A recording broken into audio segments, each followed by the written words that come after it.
montagne de fric. Tu nous prends pour du papier hygiénique après usage.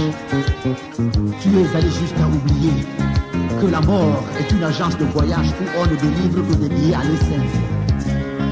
Mais toujours arrivé, tu n'emportes rien.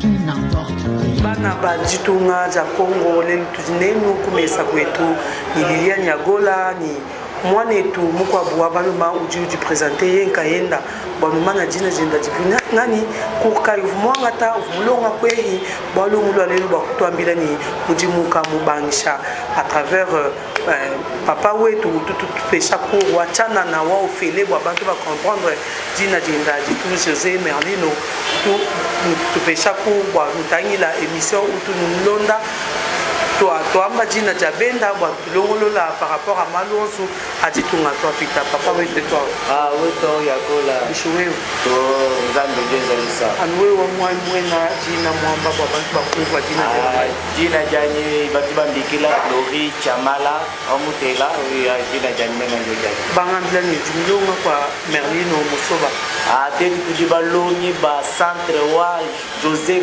Merlino donc papa wa moi mwimpa ujimutu wangata mo nijimo yitu bukatu inaito mutu peshe jimanyi mujibamba niwo mujibamba kwetu ne muntu jimukunanga mukuleshe mwakuloba katiki mujuko shinto watuleshe mwakuloba lelu yeye watuleshe mujimu mutuleshe mujimu mutulongeshe mujimu abu journaliste mujimu uvuwa kwikala journaliste reporter wa image lelo tujibaji sanga na tukaji tusomba mukati mwa journaliste ngaji ngeza stage mo chaîne wa Show TV mvumu banga hapa muloni lelo ngaji stagiaire quelque part ndonga mujimu wa journaliste sijuma kwamba ba muntu jumukuleza bwa kumanya mujimu ni lunga ni lujulu wewe mpeta chingani bwa bantu bakwapa chabushwa vraiment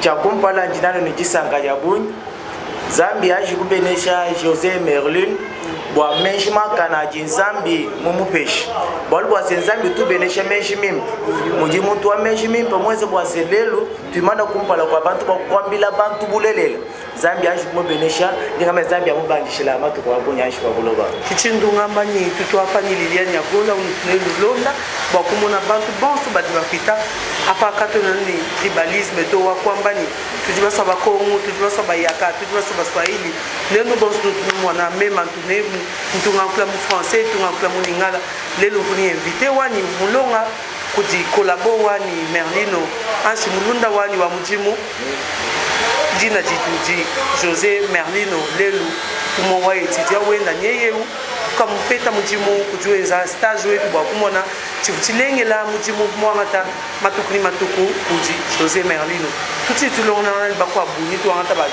bakula chikongo tuangata bakula Swahili tuangata bakula Swahili chiluba bakuni leja ke mujimu ujipoku mwena mujimu wenu Liliane Yagola utunwambila ma verita malwansu tutumona ka bakwa buku pita bakwa mbachini kujini moyo wa kwela kuji peut-être deux personnes wawi wakumpala njinga nying pesha mbote kuji José Merlin chibiji mpesha papa wani mundeji jamutela moyi nichela Ariette mwenda kwenda ngano beshimio yabunyi ne bana betu bonso mutombo kankolongo mwamba ngano ejimoyi wabunyi merci wabunyi aputuvini invité wani mema ujimundi présenter jimuma kanu bumu fuatina jendangani à la prochaine tukala letu kabiji bimukongo anshi muswahili tujibanu nanga mishala bimpa ni juta janzambi au revoir. Tatukala la kumesa kwa Liliane Yagola ujumla ku répondre kwa invitation wetu mutu babubi kila bwa lwale kutuambila kalasa kavulonga kwa José Merlino utuba pesha pour yetu ya chana na kuyukuta chintu kuyukuta transport bintu byosu bijinde shima kudiyenka yenda mwena mujimu wenu utumudisumula udizambi mupesha bwa mujimu wetu jina Merlino Mosoba lelu tudini tatuetu weta mama wetu mwana ulwa muko kudi professeur wenu kujina jibambikila José Merlino tijue mupita cha ditunu bwa lelu ikala journaliste je dois pour répondre lelu ku plateau wetu china chini mwanda cha mushingu papa José wetu mundeja mujimu yumi bo kwa ata binji jimbi ko to munjila kutana mu bantu benza miji muji benza kutumani chitu benza chini kacha wa ntaku kamweza biji jimbi munjila chema chukese binji jimbi munjila so chibu chimpa shibalo kalaska ni chimka chisha muji tuja muji biji mwe ngo jiba pesha breve wa papa José Musoba kichi mwambe ni do panyi chisha ninke bani. À partir de brevet au titre du sang, qui dit mon quoi par rapport à quoi, bah somba monji là, bah maman foka, les amalo à bousseji, conseil quand je dis mon péché de baba.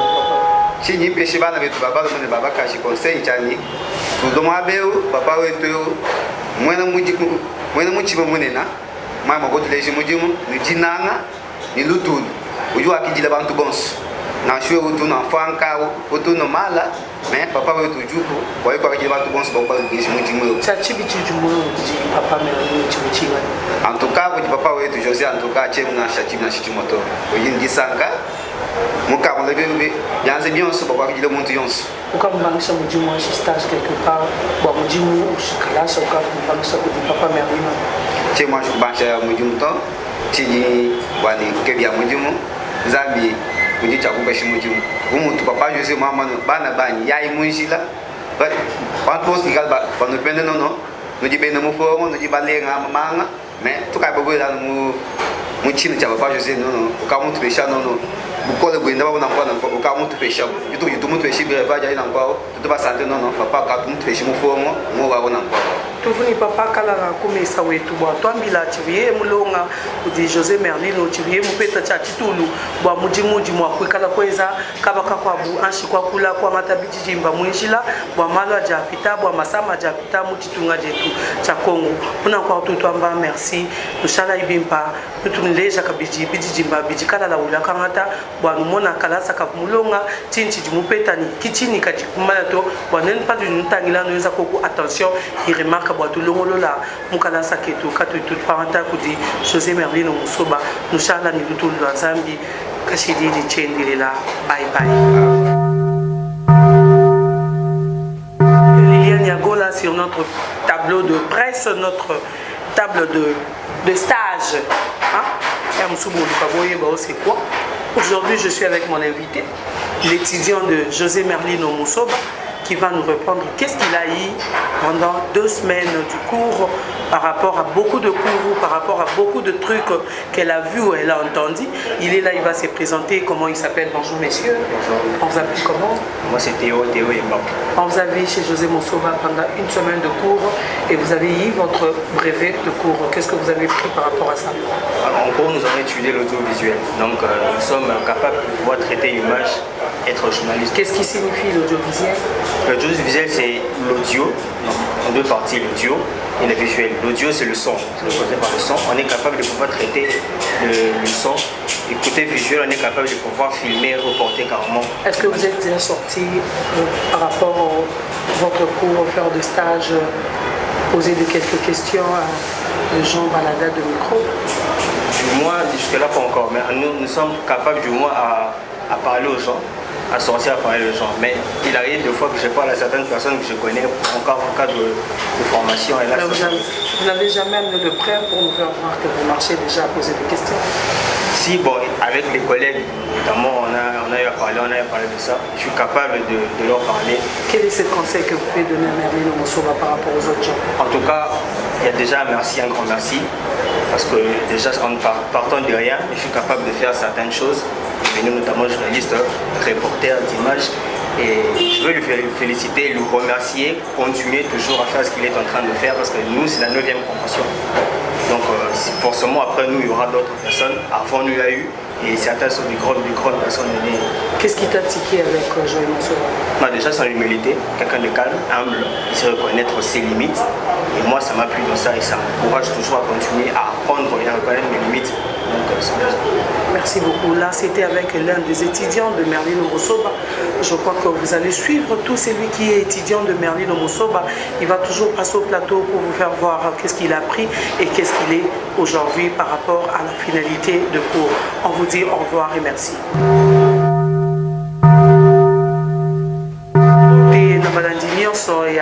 Universal Mosoba TV oyo ebengami na émission totonga po totonga oyo epesamaka na Liliane Yagola oyo azalaka wana mpona oyela bino bainformation nyonso lelo toyambi ndeko Bolenga. Bonjour papa Bolenga. Bonjour maman Liliane. Boni yo. Bien, très bien. namonaki olandi bacours papa Merlino Mosoba cours nini ozwaki et papa Merlino Mosoba? Mbote na bandeko na biso nyonso bazolanda biso na kati na internet. Papa Mosoba nayaki mpona koyekola oyo tobengi na audiovisuel, donc kokoma géri elingi koloba journaliste et reporter à l'image. Nini oyo ezwi comme un plus ya makasi oyo okangi ke lelo obima mpe déjà na nzela mpona obandaka kosala eloko ebengami reportage na classe oyo otangaki?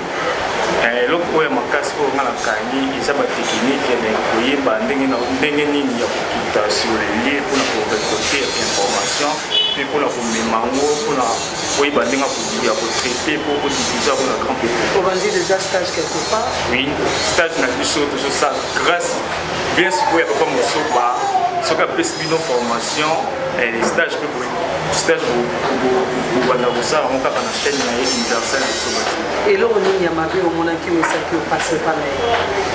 eloko oyo ya mabe oyo nga namonaki epa na ye oyo esali nga mpena mpasi ezaka bolingo na ye envers bato. donc bolingo na ye esali opase ezali nga mpasi wana toke koloba na bituluku ya mboka bipai na bipai baoyo nyonso bazolanda biso na Universal Mosoba TV. Je crois que bozomona toza toujours na Liliane Yagola kolakisa bino baétudiant oyo bayekoli classe na bango mpona kofongola mayele na bango mpe bwanya ya mosala yango wana tozolanda bango tomemi bango awa mpona kosala stage na bango bakoka kotambola te oyo tokoki koloba mpe kotelengana na koluka bisika nini oyo bango bakoki kosala stage na bango. Yango lelo tozalaki na papa Bolenga aexplike biso nini oyo azwaki lokola cours na bongo na ye kopesa na bisika nyonso oyo balingaka biso na baoyo balingaka biso te na etuluku ya bato nyonso oyo bakolanda émission na biso totonga mpo tobongisa na mbala ya nsima tokozala na bino na bongo tolobi na bino tolingaka bino mingi mpe mbala nsima tokozala na bino totiki bino. Merci.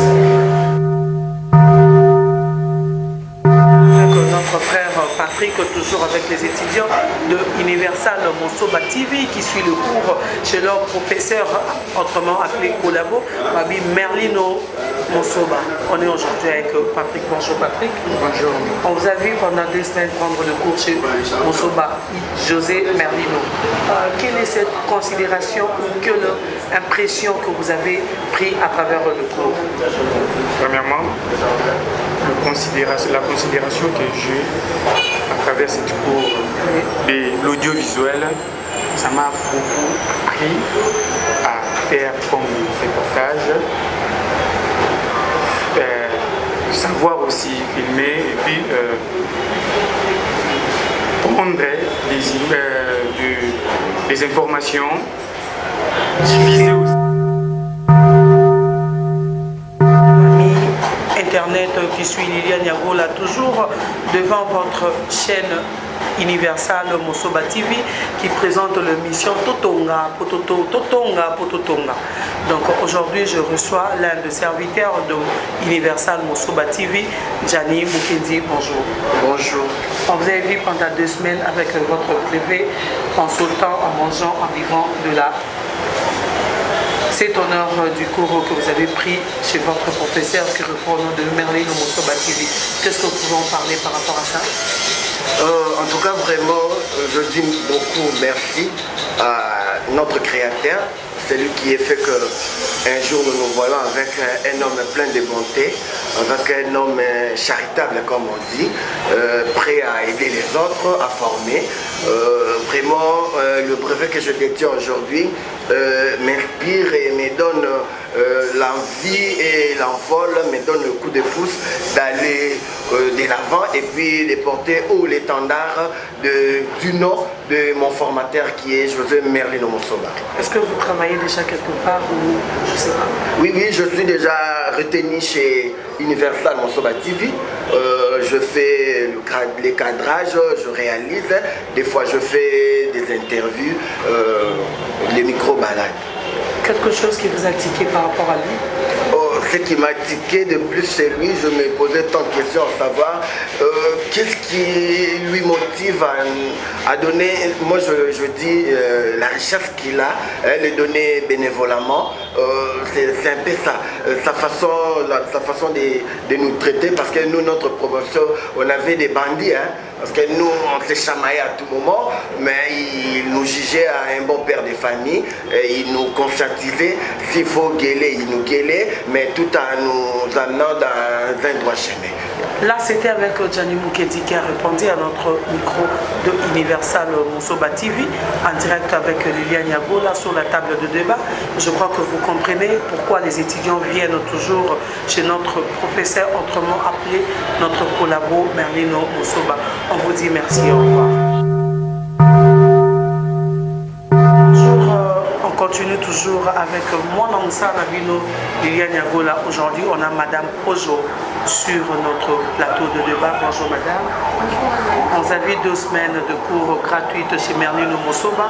Qu'est-ce qui vous tique ou qu'est-ce que vous avez pris chez notre professeur, autrement appelé notre collabo Merlino Moussoba? Merci pour la parole. J'ai beaucoup appris chez Jojo Merlino Moussoba. Je dirais toujours merci à lui. Et j'étais vraiment négligée dans la société. Mais je suis encore venue chez Jojo Moussoba. Il m'a encore validé. Il m'a donné encore cette valeur. Hein. Je suis journaliste, reporter d'image. Donc je fais tout. Comment on vous appelle par rapport à tous les 3 cours? Par rapport à tous ces 3 cours, on appelle ça jury, journaliste, reporter d'image. Est-ce que vous avez déjà fait quelque chose comme stage? Oui, je le fais déjà. Sur quelle chaîne? Sur Universal Moussoba TV. En ça, qu'est-ce que vous donnez comme conseil par rapport aux autres filles qui baladent dans la rue? Comme conseil, je donnerai à tout le monde qui reste dans leur maison, à ceux qui ne font rien, je vous invite tous sur Merlino José Moussoba. C'est un papa qui est bon, qui a beaucoup de talent. Je vous invite tous de venir à bénéficier sur cette formation. Merci beaucoup madame. Merci. On vous dit au revoir. Là c'était madame Ojo sur notre plateau. Merci, au revoir.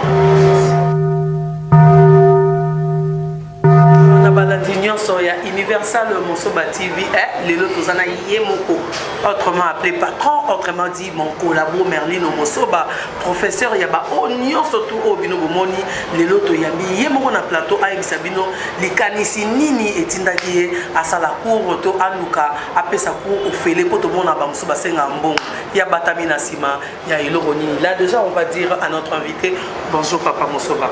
Bonjour Maman Liliane. Lelo Toyambi, les Bossois chaîne Nabiso, Universal Moussoba TV, Toyoki est belé pour la combo nayo, Tomoni est belé au bazo sepela, Totos va cour kuna, Tozu brevet kuna, Toliaka, Tomelaka, Nana, on a mon esika au pesa pour filete, Likanisi nini, Tomo temanini o yozalamo, poétine nayo au pesa va cour. Merci Maman Liliane, question nayo. Tu es belé va poser ma question na Kolobaboye. Je paraphraser camarade moi toujours le pionnier de l'enseignement gratuit. Donc ce enseignement gratuit est allé de l'autre bandi le long depuis 1999. Mais là on est depuis année. Mais on gagnera nini na simala. Je dirais que moi-même je suis formé comme journaliste. Je suis journaliste indépendant, investigateur aussi. Alors, Nazwa qui est ici à reformer les jeunes, n'a pas seulement pour moi savoir où on a transmettre. Mais qu'est-ce que je gagne? C'est le plaisir que je gagne. C'est la satisfaction au monde que oh naza kotangisa lobby yango bakomi batu babali bazwi bavi bande bandako na bana mpona mosala oyo bamayekoli na classe basalaki naye comprendre que eza mission nanga naye comprendre mpe kala te. C'est seulement il y a 2 ans que je comprends que je suis investi par cette mission. Il faut insister. Je suis dans l'obligation de former Bana dans le Sala Oyo. Il y a un journaliste, il y a un journaliste reporter d'image. Combien de Bana déjà ou combien de cours au PC déjà na libota ou nyo soso bota Bana séance na séance, combien de jours de ici? Bon, on a mis ici et belé. je dirais une cinquantaine, même plus. Parce que aussi, c'est la 9e promotion. Donc, première promotion, on a déjà 4 quelque part, dans la chaîne de télévision, dans la station de radio. On se souvient comme indépendant, on a l'agence de Mango, il y a la production. Et c'est ça le réel plaisir. Il y a mon animateur, c'est moi qui fais ça. Aux ans les foutis, la banane déjà babimaka au bazonga pour l'accent que papa tala au ça qui pour la biso de tokomi boy. Les foutis, ils allaient justement autour de Baona. Donc, tant dans mon abango, tant dans le kangai, ah, oui, qui déjà n'a qu'une à ton bon ana, bon abou. Tous on a bango, comme ça n'a acheté, ça n'a quasiment rien. Mais le fait de mon abango, ah, collier, ah, oui, mon néné. Donc c'est ça le plaisir. Il y a un monde qui est moins dans mon zénango, au ça qui est, il pas profiter d'ango. À Salissi famille, à Salissi Bakonsus, comme disent les Chinois que so pesingai mbisi na kolia, mais ce que la kisinga ndenga ko zombis wana na ko façon za la terre. Donc dans sens wana ndenga na mesana pour aider les jeunes pour Salissa bana c'est ma famille. Donc on fait dans la biso ana Kinshasa te ou ta na mboka bipa ni fandaka. Toboyi topé sa date par rapport à Bako, yo moko za mieux placé au koyiko ebisa biso na sanzani susuko koyiko bandela ma pour na ba o bazuité ba yo information pour baya. Bon là tout ça en mars 2020. 9e promotion ba tout Silisa, ba yo kaki communiquer na FC Bango. La 10e promotion sera la promotion des professeurs. Donc dans ça on peut sa formation des formateurs. Donc on a formé les formateurs oyo bako kitana ngai na mani pe ko lemba te. Donc il faut la former ndenge ba midele ba sibi sutango ba di ko lemba former pe ba pouvoir continuer œuvre wana. Donc il faut la former ba tout. La 10e promotion ba sala ba formateur on va former parce que prochainement dans notre centre monnaie et c'est le centre mouvement de formation et que les formateurs on va former wana bango nde mutu va s'occuper dans le centre wana comme il faut. Conseil ni yoko ekopé ça na ba oya biso ya kala o bakenda pe poto o bayaka pour ne rien faire na Kinshasa ni ni o bakoyi kusala par rapport ya ba âge. La linga penza trop parler sur bata poto te. Parce que na poto mon nom tazana ndenge na ye ana makanisi na ye on bata poto tazana habitude moko bon ye na na ba soni wana. Est-ce que ye non. J'aime pas trop. Chacun est investi d'une mission quelconque. Vous à la divine ou pas, mais maintenant tu fasses sentir quelque chose en lui, pour ça là bien dans la vie. Moi je dis toujours au mien, parce que un jour que ça m'a plaisir de montrer tellement que c'est que je sais moi.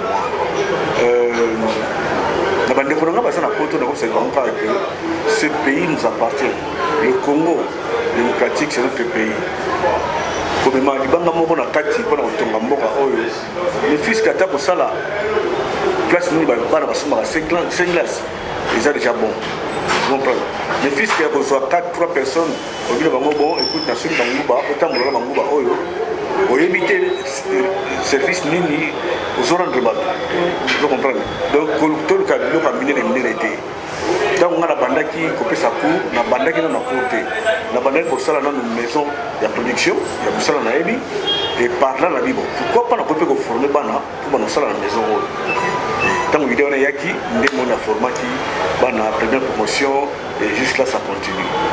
Autrement dit, Merlin Lomosoba, mon collabo, il y a un plateau, il y a Liliane Yagola, on a rabino boisson était babi, veut dire que n'a pas dit mon continent là. Mais mon collabo, Merlin Lomosoba, merci beaucoup de l'invitation, où pour répondre pour Nabiso. Merci papa, en direct, on vous dit au revoir à tous. Biso nyonso bo continuer bozomona ke lelo musali ezali vraiment ba invité basé belé na plateau ya Liliane Yagola na émission oyo bengami totonga pototonga lelo na yambeli bino susu moko ya ba étudiant ya Merlin Mosoba o bengami na Congo ya Patrick. Bonjour Patrick. Bonjour maman. Bonjour. Santé maravilla ça va? Oui ça. Tout le monde 2 semaines au CP na suka 2 semaines na brevet na yo komela kolia esengo aussi si classe cours ni vraiment ba ndeko ça. professeur na nakuko nasisaki na zwi bakolobi oyo omonaki ezalaki na cour ya audiovisuel nini oyo elakisi audiovisuel mpona bango bazocomprendre te audio cela veut dire que oyo ezosokipe na sonorisation po tobengi stéréo donc eza ensemble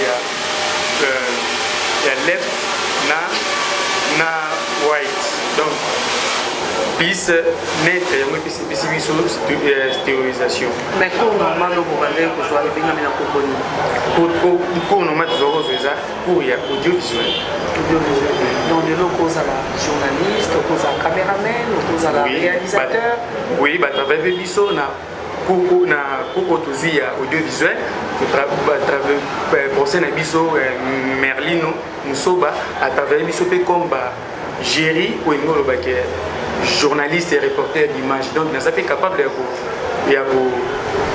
ya kozwa image pour de oyo babengi prise de vie ya kosala ngo mpe je suis mpe capable de le faire ya mabengi nomonaki epa Merlino Musoba en tout cas navandi na movie oyo naza kobenga mingi movie depuis nayebana na ye donc naza kobenga mingi movie oyo ya mabe vraiment namoni te sauf ke nde nayokaka bato balobaka ke non aza vie moko lokola nganga disons nde balobaka aza lokola nganga mais nga navandi na moyo aza nganga te eza ke moto azalaka na banorme na ya de vivre azalaka na baprincipe na ya vivre nango donc namoni vraiment mabe te là c'était étudiant le Patrick qui est avec nous autrement appelé mon caméraman aussi je sors déjà avec lui pour vous signaler il travaille à l'équipe technique de Merlino Musoba donc bino nyonso to bolandi oyo eza invité na biso ya suka mpona lelo bolandi baoyo nyonso to baleki awa na baoyo basala déjà publicité kala je crois que bomona bango oyo ye moko to invitaki mpe awa moko ye alingaka te babenge président tobengaki mon collaborateur na biso ya mosala Merlino Musoba mwana poto ya quelque part natunaka bino bobima lisasa na baniongo bosimbisa babuka lopango boya mpe bobisa bakuru lokola ye oyo bobengaka nganga okobengaka ndoki mais awa azo édifie bana ebele mpona classe donc totonga po tobongisa yango wana bomoni baétudiante na baétudiant baleki lelo mpona oyebisa biso nini oyo bango bazwaki epa Merlino Musoba à la prochaine tolela bino fort merci